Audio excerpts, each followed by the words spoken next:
Hello everybody, welcome to our Medieval Dynasty Survival Guide. We are talking about the Builder's Hut today, which is right over here, and why you might want to make it. So first things first, though, to unlock the Builder's Hut, you're going to have to put in a little bit of work. It's going to be unlocked within the building technology tree, and it's quite down the list here at 7,500 building tech points. That's when you can unlock this guy. I got mine basically through, honestly, just building a bunch of fences. Like, my village has a ton of fences, so that helped me grind up these points basically. But it could potentially take you a while. Now there are a few schemes that also unlock with the Builder's Hut. You get the brazier, the low stone flower pot, the large flower thing, whatever that it says there, the iron fence, the iron gate, and the railed wooden pier. So a few of these are like kind of like goodies in here too.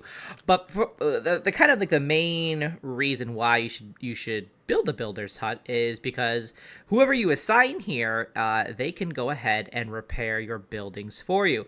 Now, there are a few conditions that you need to meet in order for this all to work, basically. The first is that the Builder's Hut does technically fall under the production skill line. So you're basically going to be looking for workers who are like, I love crafting. Those are the guys you need. They will be the happiest as a builder. The other thing is that you need to make sure they have the right tool, which is a hammer. You can put that in the Builder's Hut or your resource storage, however you want to do that, and they will be using that to obviously repair the buildings. Now, the last condition, and the thing that you might notice, is like, you got all your stuff, but you don't see your villager out there working, and that's probably because none of your buildings are at low enough durability for them to go and repair it. So you typically can't repair like a building or wall, whatever it is, until it hits 50% durability or lower. That's when you're going to see it go from a green color here to a red. So right here, this is like 100%. If we run over here to a little slightly older building, we can see it's like at 84%. So it takes a little bit of time. It takes a few years. My village is still, honestly, pretty gosh darn young. But it takes a few years for the buildings to start to lose durability, especially if you have like better materials like stone. It just goes down a little bit slower.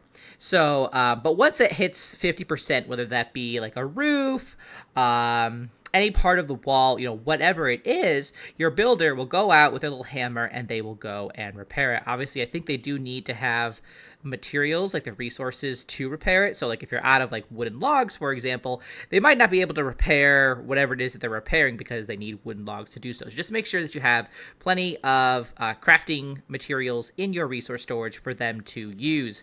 But like I said, if they're not doing their work, you see them just hanging out in their hut, then it's probably because none of your buildings have hit that 50% durability mark. So with that in mind, you can always switch where this worker is. You don't have to have them be a builder full time, especially if your village is young, like mine is right now. You could definitely have them like go be a cook or something, and then when you notice your buildings need repairing, then you can just quick switch it back to Builder's Hut, and they can go repair and then do your thing again. But that's up to you. I'm just gonna keep mine in the Builder's Hut just because that's their job, so they get to have a little vacation now and then. But that is really it when it comes to the Builder's Hut. Let me know what you guys think about it. If you use it, if you find it helpful, or if it's a bit of a waste of time for you, if it's not worth tax money, whatever you guys' thoughts on it are. Thanks so much for watching. I will see you in the next one. Till then, keep surviving and keep thriving.